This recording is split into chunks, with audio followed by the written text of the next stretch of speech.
تو اللہ تعالیٰ قرآن میں کیا کہتے ہیں؟ فلا صدق ولا صلی، دنیا کو اس نے ہاں میں بتا رہا تھا، ابو طلحہ انصاری آئے، نبی سے عرض کیا یا رسول اللہ، اللہ کہہ رہے محبوب جی صدقہ کرو، یہ سارا باغ میں نے کیا کیا؟ صدقہ۔ ہمارے نبی نے فرمایا بخن بخن، واہ واہ، ذاک مال رابح، یہ تو بڑا قیمتی مال ہے، پوری پراپرٹی اٹھا کے لے آئے۔ اور ہمیشہ ہمارے نبی نے ہر صحابی سے سارا مال قبول بھی نہیں کیا ہے کہ ایسا نہ ہو کہ آپ پہ ایسے حالات آ جائیں۔ بہت کم لوگوں سے آپ اس طرح کا مال لے لیا کرتے تھے، جن کے بارے میں یقین ہوتا تھا کل ان پہ اگر حالات آ گئے تو یہ اللہ سے شکایت نہیں کریں گے، ان حالات میں یہ خوش رہیں گے۔ تو ان صحابی نے کیا کہ یہ ایمان کی کتنی بڑی علامت ہے بھائی، ہمارے نبی کو اصحاب کیسے ملے تھے اور ہمارے نبی کا ظرف کتنا بڑا۔ ایک دفعہ کیا ہوا، ایک بندے نے مجھے فون کیا کہ مجھے سونے کا مٹکا ملا ہے، خزانہ ملا ہے سونے سے، پتہ نہیں کہیں دفن خزانہ تھا۔ اچھا، اور اس میں اتنے خزانے وزانے نا، کیا اس کا شرعی حکم کیا ہے؟ تو میں نے اس کو شرعی حکم بتا دیا۔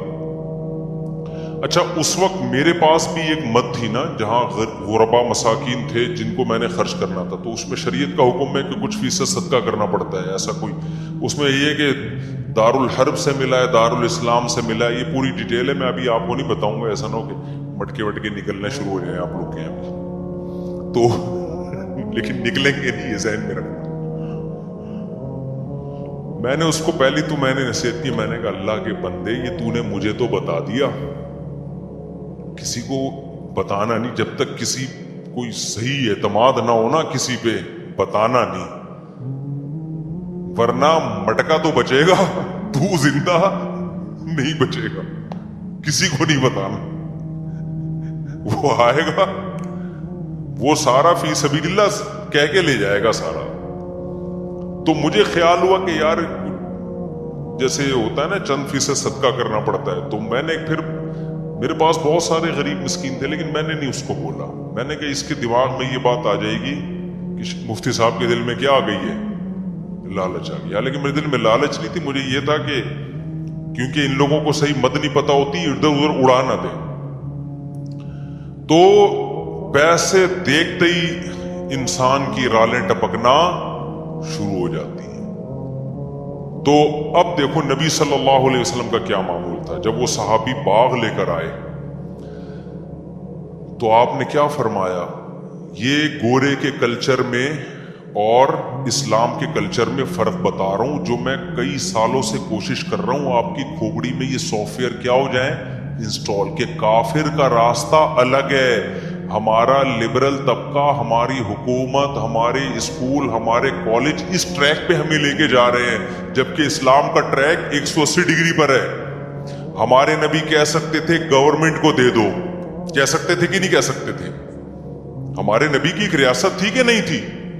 مدینہ میں آپ بادشاہ تھے، آپ امیر تھے، آپ خلیفہ تھے، اللہ کے خلیفہ، آپ کہہ سکتے بیت المال میں جمع کرا دو؟ کیا خیال ہے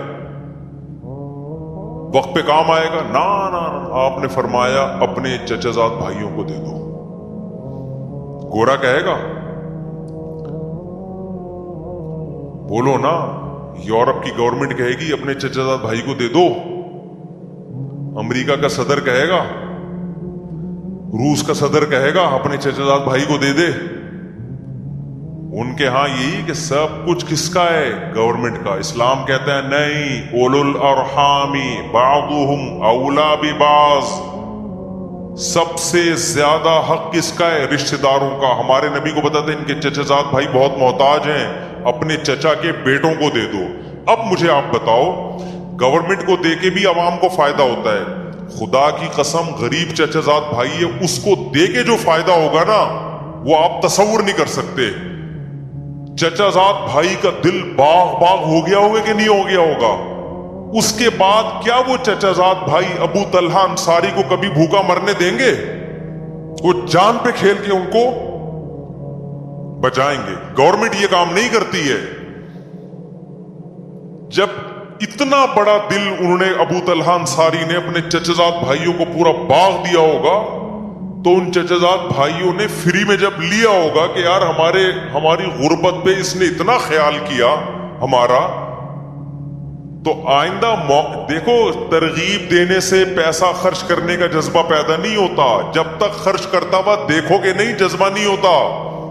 ہم نے اپنے بڑوں کو دیکھا ہے نا، ایسے اللہ کی راہ میں اڑاتے ہیں، تو ان کو دیکھ کے ہمارا بھی دل بڑا ہوتا ہے کہ یار ہمیں بھی چاہیے کہ ہم کیا کریں، خرچ کریں۔ تو ابو طلحہ انصاری کے بھائیوں نے کیا تصور کر سکتے ان کو کبھی بھوکا مرنے دیں گے؟ وہ ان کے موت کے بعد ان کی بیوہ کا بھی خیال کریں گے، ان کے بچوں کا بھی خیال کریں گے۔ تو اسلام کیا چاہتا ہے؟ انسانوں کا آپس میں ریلیشن مضبوط ہو۔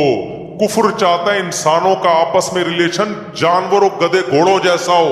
انسانوں کا گورنمنٹ سے ریلیشن مضبوط ہونا چاہیے، جبکہ گورنمنٹ کوئی دل تھوڑی ہے گورنمنٹ کے پاس، کوئی احساسات ہوتے ہیں حکومت کے پاس، کوئی جذبات ہوتے ہیں۔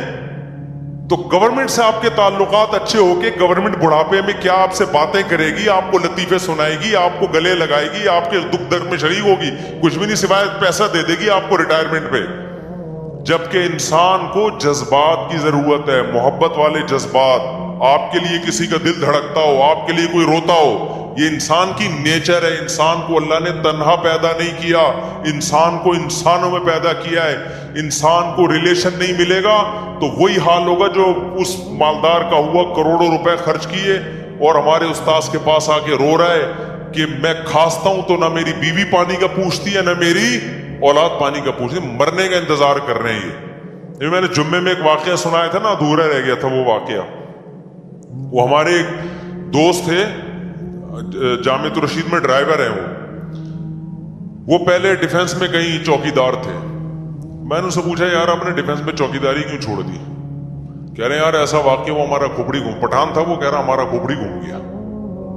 میں نے کہا کیسے گھوم گیا بھائی تمہارا کھوپڑی؟ کہہ رہے یار میں جس گھر میں چوکیداری کرتا ہوں سیٹھ کا انتقال ہو گیا، اس گھر کے سیٹھ کا انتقال ہو گیا، تو ایمبولنس آئی جنازہ رات کو 2-2:30 بجے، تو ایمبولنس والا نے بولا بھائی ان کے بیٹے کو بولو کہ وہ ابا کا انتقال ہو گیا ہے۔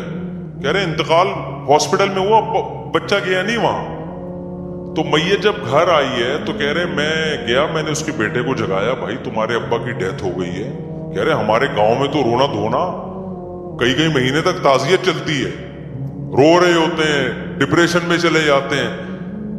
کہہ رہے میں گیا، میں نے اس کو اٹھایا، اٹھا ہی نہیں۔ بولا عیدی سینٹر والوں کو بولو غسل کفن دے کے دفن کر دیں۔ اور یہ واقعہ بھی 20-25 سال پرانا ہے۔ اب تو اور ترقی کر لی ہے بھائی ڈیفنس نے، اب تو یہ چھچور پنا بھی نہیں ہے کہ عیدی وہ سارے ڈیفنس والے ایسے نہیں ہیں بھائی، بہت سے اچھے بھی ہیں جو بیان سنتے ہیں ہمارا، ان کے علاوہ کی بات کر رہا ہوں۔ تو کہہ رہے کہ یہ حال، کہہ رہے میں نے کہا یار یہ انسان کا بچہ ہے، یہ تو اس سے تو گدھا اچھا ہوتا ہے۔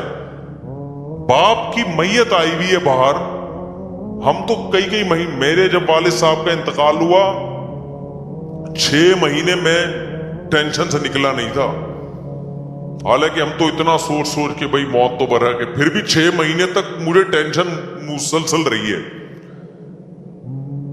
تو وہ کہہ رہے ہیں کہ یار یہ کیسا آدمی ہے بھائی؟ تو کہہ رہے ہیں میں نے کہا اس جگہ کو چھوڑو، ان لوگوں کو چھوڑو، ورنہ ہمارا دل بھی پتھر ہو جائے گا۔ یہ تو نبی صلی اللہ علیہ وسلم قوم عاد اور قوم سمود کے آثار سے گزرتے تھے نا، تو منہ چھپا لیا کرتے تھے، کپڑا ڈھانپ لیا کرتے تھے تاکہ اس عذاب کو نہ دیکھیں۔ بخاری کی حدیث ہے قوم سمود کے آثار سے آپ گزرے، صحابہ نے وہاں کنووں سے پانی نکال کے آٹا گوندا، آپ نے سارا آٹا پھینکنے کا حکم دیا کہ ان کنووں سے پانی بھی نہ پیو۔ حالانکہ کنووں میں تو کوئی خرابی نہیں تھی نا، لیکن علماء نے حکمت لکھی ہے کہ اس سے دل سخت ہو جاتے ہیں۔ اس سے دل کیا ہو جاتے ہیں؟ پتا ہے بھائی قوم سمود تھی، اللہ کا قہر آیا اس کے اوپر، انہی کنووں سے آپ پی بھی رہے ہو اور آٹا بھی گوند رہے ہو، تو اللہ کے عذاب کا جو خوف ہے نا وہ آہستہ آہستہ کیا ہو جائے گا؟ کم ہو جائے گا۔ تو یہ حکمت تھی اس میں۔ تو ایسے علاقوں میں علاقہ تو ڈیفنس میں تو ہر طرح کے لوگ ہیں, اچھے بھی برے لوگ بھی, لیکن ایسی جگہ چوکیداری کرنا جہاں اس طرح کے لوگ رہتے ہوں. تو ہمارا پٹھان دوست ہے, اس نے بولا یار ہم بھی, ہمارے بھی کہیں ایسا نہ ہو جائے, تھوڑے دن میں ہمیں بھی اپنے ابا کیا لگیں گے بھائی بوجھ لگیں گے. ہم کہیں گے یار اس کے تو جنازہ باہر پڑا ہوا ہے, ابا نہیں آ رہا اور ہم سارا دن ابا کے پاؤں دباتے رہتے ہیں.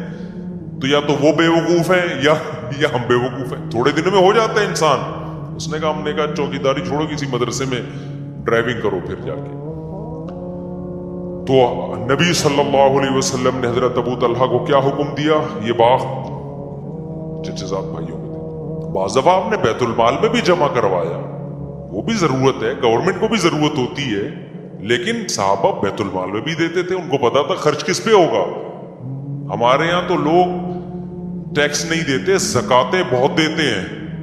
ٹیکس کیوں نہیں دیتے؟ لوگوں کو حکومتوں پہ اعتماد نہیں ہے. اور خدا کی قسم یہ ہمارا مذہب ہے جس کی وجہ سے ملک چل رہا ہے, ورنہ غریب کو یہاں کوئی تھوکنے کے لیے تیار نہ ہو, کیونکہ گورنمنٹ کے نہ تو اولڈ ہاؤس ہے نہ غریبوں اور معذوروں کی مدد ہے. یہ تو مذہبی جذبہ ہے جس کی وجہ سے ہم معذوروں کو گھروں میں پال لیتے ہیں, بوڑھے ماں باپ کو گھروں میں رکھ لیتے ہیں ہم لوگ. تو خیر میں قرآن کی آیت جلدی سے کمپلیٹ کروں. قرآن کہتا ہے فلا صدق ولا صلی, موت کے وقت جب جان حلق کو پہنچ گئی, اب یہ کہہ رہے دم درود کرنے والا کوئی لے کر آؤ بھائی, ڈاکٹروں سے میرا کیس نہیں ہینڈل ہو رہا. اب اللہ کہتے ہیں جب آخری سفر ہوتا ہے, اب یہ کہتا ہے کہ بھائی اب اللہ اس سے شکایتیں شروع کرتے ہیں. فلا صدق ولا صلی, اللہ کہتے ہیں نہ تو نے صدقہ خیرات کیا, ولا صلی, اور 5 ٹائم اذان کی آواز تیرے کان میں آتی تھی, حی علی الصلاۃ, آ جاؤ نماز کی طرف, تیرے پاس نماز کے لیے ٹائم نہیں تھا. ہم یار دنیا میں کسی مذہب میں کسی عبادت کے لیے اتنے خوبصورت طریقے سے نہیں بلایا جاتا جتنا نماز کے لیے اللہ نے اذان رکھی ہے.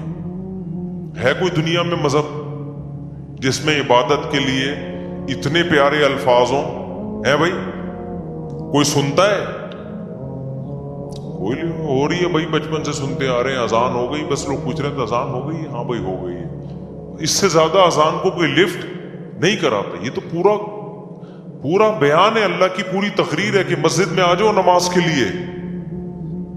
پوری زندگی کانوں میں پڑتی ہے. اللہ کہتے ہیں اب تیری موت کا وقت ہے, نہ تو نے صدقہ کیا, ولا صلی, اور حی علی الصلاۃ کی آواز تیری کان میں آتی رہی, تو نے اس آواز پر بھی لبیک نہیں کہا.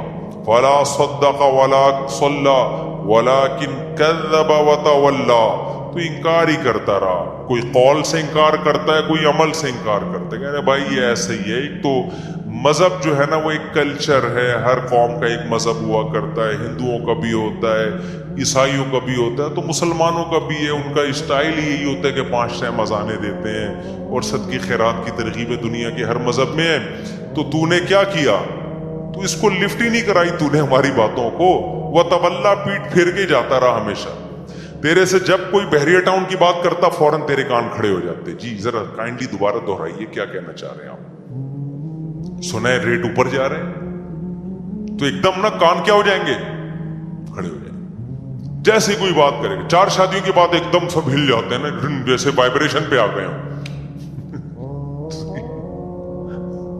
جیسے کیا آ گئے ہوں, وائبریشن پہ ہوگا. تو ہر طرح کی بات میں دلچسپی. لیکن اللہ کہتے ہیں میں کہہ رہا ہوں حی علی الصلاۃ, حی علی الفلاح, اور نماز کے لیے آؤ, کامیابی کے لیے. تو یہ تو پرانے قصے ہیں, اللہ میاں تو پتہ نہیں کب سے کہتے آ رہے ہیں یہ بات.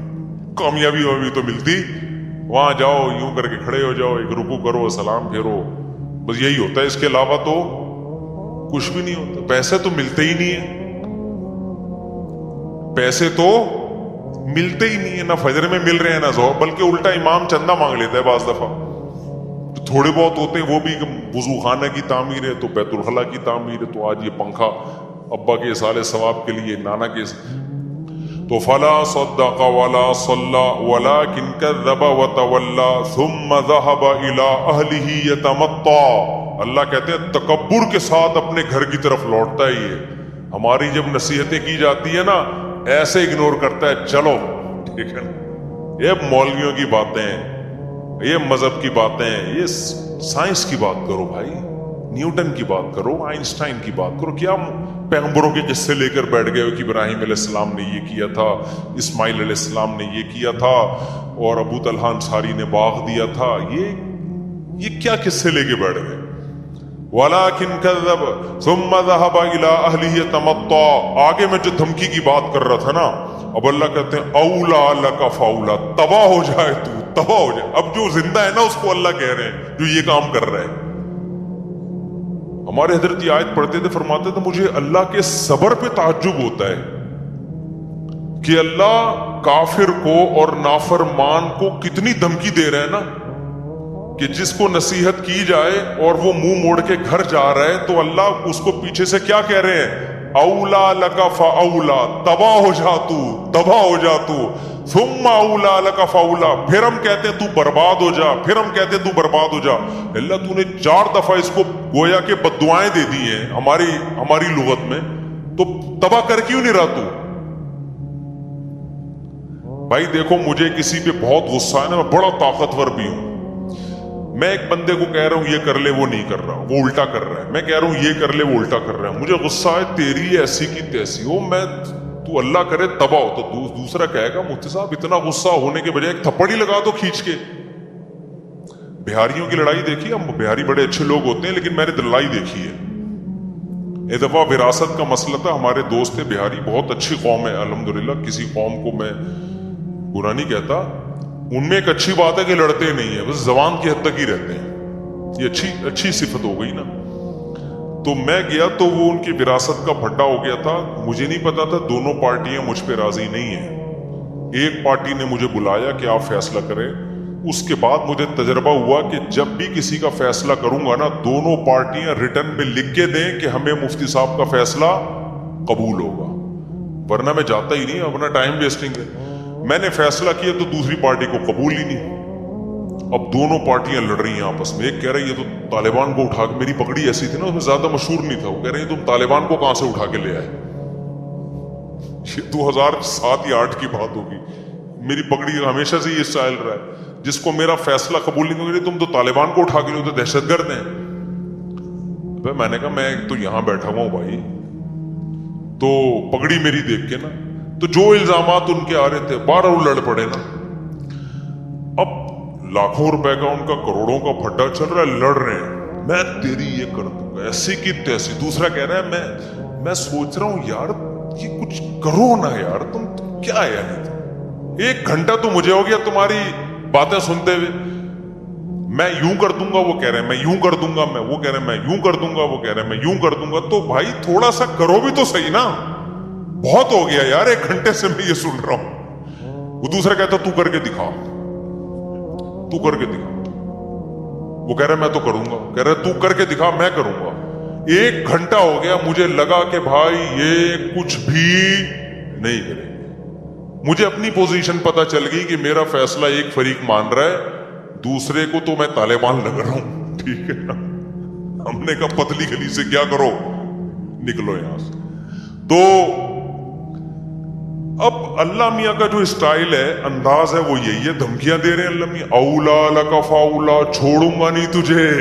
صحیح نا، تباہ ہو جا تو.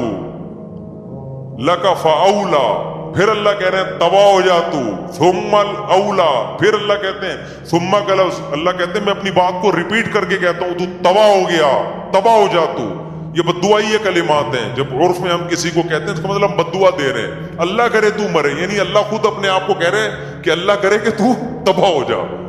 ثم اولا لک فاولا.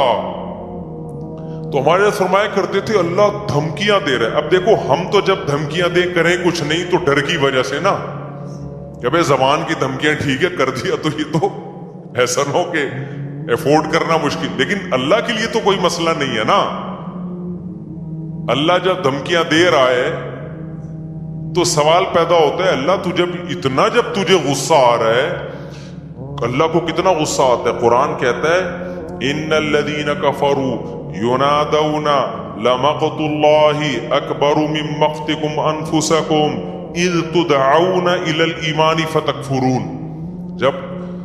جب اللہ کے منکر جہنم کی آگ میں جلیں گے نا تو روایات میں آتا ہے غصے سے اپنی انگلیاں چبائیں گے کہ ہم نے کیا کیا، یعنی ہم نے خدا کی بات سنی کیوں نہیں، ہم کتنا گھاٹے کا سودا کر کے آئے، یعنی ہمیں کیا ہو گیا تھا۔ اپنے آپ کو بھی بعض دفعہ گالیاں دیتا ہے نا انسان، تو قرآن کہتا ہے اللہ ان سے کہے گا کہ آج تمہیں اپنے اوپر جتنا غصہ آ رہا ہے، جب تمہیں ایمان کی اور خدا کی طرف بلایا جاتا تھا اور تم اسے اگنور کرتے تھے، ہمیں تم پر اس وقت اس سے بھی زیادہ غصہ آتا تھا، اس سے بھی زیادہ آتا تھا کہ میں کھلا رہا ہوں، میں پلا رہا ہوں، میں نے پیدا کیا اور تم میری نہیں مانتے، میرا انکار کرتے ہو۔